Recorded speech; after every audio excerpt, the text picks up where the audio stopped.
alaykum hurmatli talabalar. Bugungi laboratoriya ishimiz donning shaffofligini aniqlash. Laboratoriya ishimizning maqsadi demak, uni ishlab chiqarishda bug'doy donining shaffofligini aniqlashni o'rganish. Shaffoflik nima? Shaffoflik donning nur o'tkazuvchanlik qobiliyatiga shaffoflik deb ataladi. Shaffoflik nima uchun o'rganiladi, nima uchun aniqlanadi? Shaffoflik demak, uni ishlab chiqarayotganimizda texnologik jarayonlarni belgilashda muhim ahamiyatga ega. Demak, uni ishlab chiqarishda muhim ahamiyatga ega texnologik jarayonlarni qaysi qismida muhim ahamiyatga ega degan savolga javob gidrotermik ishlov berishda demak eng katta ahamiyatga ega. Biz o'sha gidrotermik ishlov berayotganimizda, xampalarni dimlayotganimizda necha soat dimlash vaqtini belgilab beruvchi omillardan biri hisoblanadi. Shaffoflik o'z talablari bo'yicha 55% dan 60% gacha etib tayinlangan un ishlab chiqarish texnologiyasida xuddi shunday demak bazis me'yorlar bo'yicha belgilanar ekan. Shaffoflik aniqlaganimizda sifat 3 ta ko'rsatkichda aniqlanadi, ya'ni 3 ta sifat ko'rsatkichiga ega. Birinchisi unsimon, ikkinchisi qisman shaffof va eng oxirgi sifatli shaffof qismlariga bo'linadi. Demak, laboratoriya ishida aniqlashda ikkita usul mavjud.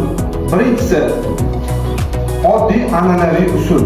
Skalpel yordamida bug'doy donining o'rta qismidan ko'rdalang kesgan holatda o'rta qismidagi unsimon, shaffof va qisman shaffof ko'rinishga ega bo'lgan donlarni alohida sanab o'tib aniqlash. Va ikkinchisi esa demak bizda laboratoriya diafanoskop uskunasi yordamida aniqlash mumkin. Demak, bizda hozir ikkita usul bo'ladigan bo'lsa, ikkita usuldan diafanoskop yordamida, laboratoriya diafanoskop uskunasi yordamida donning shaffofligini aniqlash usulini o'rganamiz. Bizga kerak bo'ladigan asbob uskunalarga demak, laboratoriyadagi tahlil taxtasi va diafanoskop uskunasi va eng muhim kerak bo'ladigan eng asosiy demak don namunalari kerak bo'lar ekan. Demak, olingan don namunalarini tahlil taxtasida saralab olishimiz kerak. Dastlab qiladigan ishimiz don namunalarini butun sinmagan donlarni alohida tahlil taxtasida 100 ta donni ajratib olishimiz kerak.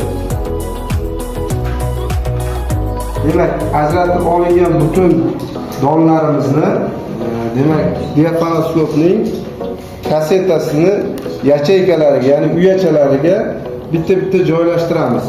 Joylashtirganda shu narsaga e'tibor berishimiz kerakki, har bitta donning o'rtasidagi chizig'i, ya'ni ariqchasi pastga qarab turgan bo'lishi kerak.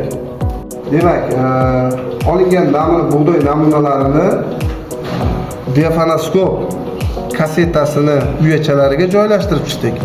Demak, go'z talablarida ko'rsatilgan bo'yicha joylashtirdik.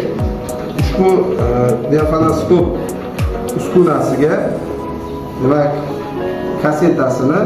kaseta joylaydigan qismiga joylashtiriladi. Joylashtirib olingandan keyin yonidagi demak buraydigan qismi bilan burab ozgina joylashtirib olamiz va diafanoskop uskunasining kalitini qo'shamiz. Qo'shgan paytimizda diafanoskop uskunasini ichki qismida demak donlar yorqin ko'rina boshlaydi. Demak, bizda mana diafanoskop uskunasiga joylashtirgan kasetamizdagi bug'doy namunalari ko'rganimizda demak 3 ta qismga bo'linib ketadi. Ya'ni unsimon, shaffof va qisman shaffof. Demak, shaffof donlarimiz nurni demak 100% ko'rsatkichda demak nurni o'tkazib yuboradi. Qisman shaffof yarim nurni o'tkazadi va unsimon umuman unni o'tkazmay qora rangga ega bo'ladi. Demak, biz namunalarni ajratib olingan namunalarni demak biz tahlil qilishni o'rganishimiz kerak. Chiqqan javobni tahlil qilish ushbu formula bo'yicha amalga oshiriladi. Ya'ni umumiy shaffoflikni aniqlash uchun, demak, to'liq shaffof, demak, qisman shaffoflar, yarim shaffoflarni ikkiga bo'lib, chiqqan javobni, demak, to'liq shaffofga qo'shamiz. Shunda, demak, shaffoflikning foizi aniqlanadi.